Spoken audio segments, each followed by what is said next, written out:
Good morning मंडळी, कसे आहात सगळे? आता कुणाला वाटू शकतं की सरडा दर्शनाने कसलं आले गुड मॉर्निंग, पण माझ्या बागेत जसे सुंदर रंगीबेरंगी चिवचिवणारे पक्षी येतात, तसेच मुंगूस, चमकदार जाळी विणणारे भलेमोठे कोळी, छान सुंदर पंखांचे चतुर मधमाशा, गांधील माशा, सुंदर सुंदर फुलपाखरं आणि हो लब्बाड मांजरंसुद्धा हे सगळे येऊन जाऊन असतात.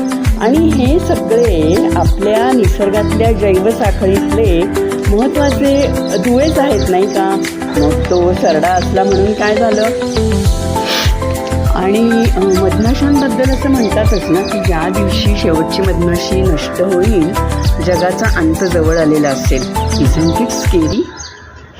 पण मग म्हणूनच आपण सगळ्यांनी आपल्या सभोवतालचा निसर्ग आणि पर्यावरण याचं रक्षण, संवर्धन हे केलंच पाहिजे, नाही का?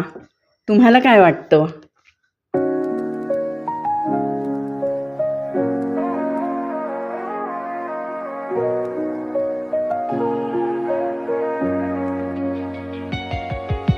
City lights blink, they got secrets.